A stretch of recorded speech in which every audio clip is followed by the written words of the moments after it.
from the campus of Mauna High School. In association with Menimac. Featuring the latest highlights. Giving voices to stories untold. We are Now Loading News. On this episode of Now Loading News, we'll see a short video on lei making, how the meaning of hula has changed lives, talk a story about the importance of your own identity, and see how sharing an identity affects some people's daily life. That's what's next on Now Loading News. Welcome to this episode of Now Loading News. My name is Cassandra Au, and I'll be your host for this month's show. With everything going on nowadays, we tend to forget where we came from and the things we used to do before the pandemic. Whether it's making leis, going to church, or cooking food with our family. For this month's show, we'll be refocusing and take a closer look at our identities. Up next, we'll be seeing the cultural aspects in Hawaii, with Misty in Now Trending. Hey guys, I'm Misty Griffith with your social media scoop. Like Cassandra was saying, we all tend to forget our identities and cultural backgrounds. In Hawaii, one of our biggest traditions is lei making. It's a way for us to welcome others, show our appreciation, or to congratulate someone. A lei is very common and usually given at special occasions as a symbol of aloha. But what some might not know is that a lei can be more than just flowers, and you want to be sure you choose the right one for every occasion. We will be showing you how to pick a lei. First, determine what occasion the lei is for. Lei can be given at graduations, birthday parties, weddings, baby showers, anniversaries, and more. Second, based on the occasion, decide what style of lei is most appropriate. There are 3 common styles. An open lei a'i is best for baby showers, as an open lei is considered good luck for the baby and its mother. This is also a popular style for men, as it is simple yet regal. A closed lei a'i is the most common lei. It can be given at birthdays, weddings, anniversaries, and to greet and say farewell to people. And a lei po'o, which is worn on your head, is a style of lei that should be worn by the honorary to signify rank and adornment. Lastly, choose the materials that will go into the lei, as certain flowers and leaves being used hold significance too. For example, a lei made of tea leaf is typically given to men because it is seen as more masculine, while women are often given lei made of fresh, fragrant flowers like carnations, which symbolizes love. There are many more flowers that mean different things, you just have to do your research. Now that you know how to pick a lei, it is important to remember that no matter which you choose, a lei is a representation of aloha and will always be appreciated. This is Arista Uri'i from Mauna High School reporting for Hiki No. Thank you, Misty. I definitely agree that making leis and giving them out to loved ones or even strangers is a way of showing appreciation and communicating. Speaking of the Hawaiian culture, hula is another tradition in Hawaii. It's something that brings families together, even if you're not from a Hawaiian background.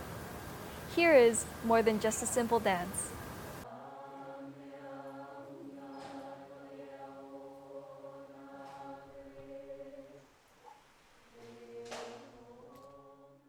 Hula is the language of the heart, therefore the heartbeat of the Hawaiian people, which is basically, hula is like the foundation of the Hawaiian people. We rely on that to tell our stories, to relive the past and keep the tradition going throughout each generation. We almost lost our Hawaiian language, and really the only reason why we have Hawaiian language or documentation of it today is through hula, because our hula was the way, and our chanting, that was the way that our language lived on. And so I think most of the students kind of knew that Hawaiian language had a really rough past, but I think they didn't know how big of a part hula played in pretty much saving our language. With dancing hula, it has given many people another voice to express themselves. Since I've been a hula dancer for so long, since I've been studying, I would say I probably started studying Hawaiian language and culture probably when I was 13, maybe 12 or 13 years old. And even before that, I was dancing hula. And so I feel like it's made me the person that I am today. I feel like it has a really big influence on the reason why I'm a teacher, or why I care about perpetuating Hawaiian language and culture for the next generation. My ancestors have been dancing hula ever since, and it's been fought long and hard to keep hula in our culture. So it's a really big part in the Hawaiian culture. Yeah.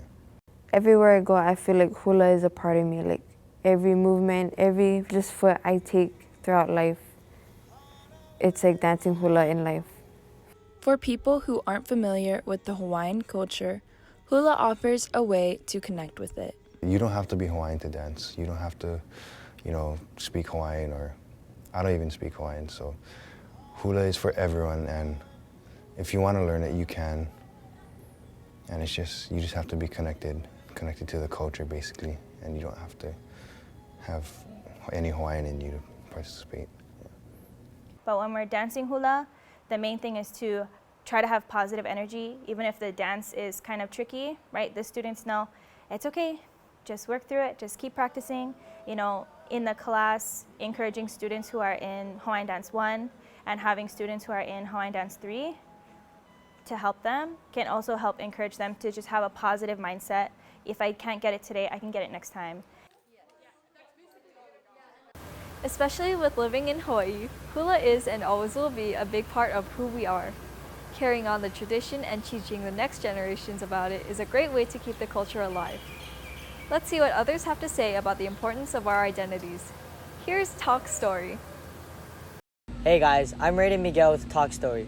Culture is one aspect of our identity, though there's so much more, ranging from the hobbies we have, the way we act, or even our gender. Let's see what people on campus have to say about it. To me, identity means giving the best description of yourself, what best describes what's on the inside, more for you than for others. I define identity as the essence of who you are, physically and mentally. There isn't one way to physically display identity or even to act like who you are. It's more the best way that feels most comfortable for you. So there is no, I feel feminine or I feel like a woman, so I'm gonna wear skirts. It's you feel like a woman, you are a woman, doesn't necessarily mean you have to be girly. It takes a while for people to figure out who they are, what they believe in, what they want to represent. So I think that meaning comes with time. There isn't any way I act to portray identity, and for me it would be gender identity because I'm non-binary. I use they, them pronouns. There's no look for what a non-binary or a genderless person looks like. And androgyny is not a gender, it's a fashion style. So it kind of just changes based on my mood, how I'm feeling, and again, I don't believe that clothing or any action I do can make me more feminine, more masculine, more girly, more tomboyish, anything like that. Portraying identity through choices in clothing, reflecting on what you believe in, and your, life circumstances, and applying them to situations that come up in life. Expressing yourself that way is part of your identity. It's interesting to hear what identity means to others and how they display it in their lives. With everyone's unique identities, we are each our own person, and it simply makes us us. Now let's get back to Cassandra. Thank you. As said before, there is definitely more than one way to portray our identity, especially if we share it with another person. Here's a fun fact. 1 in every 42 children are born a twin. So obviously, not everyone knows what it's like. It's not just about your twin looking like you, but it's also about how it can affect your life. Did you climb? Just having someone the same age as you and having so many similarities, you really have someone to go through everything with together. So like first day of school, first experiences, traveling, you always have someone to do it with. You have someone that's like exactly like you, I guess in my case being identical, someone exactly like you, and like just having that kind of friendship throughout my whole life has been really good. I think it's different from just having a sibling because then you get to experience like kind of the same things at the same like times. With a lot of positive sides to being a twin, there are struggles that others may not know about. I'm not going to go. Yeah, growing up, I kind of struggled with kind of finding myself and distinguishing myself from her. Being that we have so many similarities, it was hard to find something that separated us. Trying to be my own independent person, just because people like group us together a lot. Like if I'm going somewhere, my sister has to come with me, which is not like a problem, but like kind of just doing things by myself has been kind of a struggle, especially as I got older. It's hard not to have her influence or their influence on your life, because like kind of like with my thing, it's being compared. So like my entire life, people always like try to pick out the differences between us, and I think it's affected my personality with trying to be like my own person and like trying to just find my individuality. Though there are challenges in daily life, overcoming those experiences is a life lesson.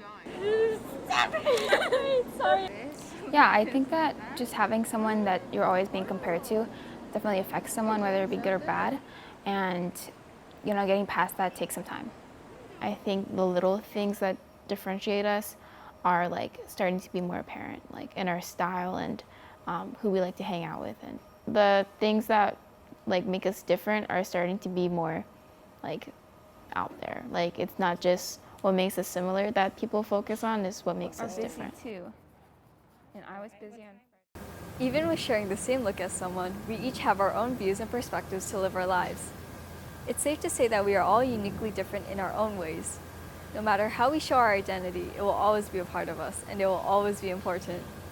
In our darkest times, everyone should ground themselves and remember who they are and what they stand for. Well, that's it for today. Feel free to stay in touch with us by following our Instagram at MOHS_broadcast. If you would like to contact us, you can find our information on our website. On behalf of the team, thank you for tuning in and take care. I'm Cassandra Au, and the loading is now complete.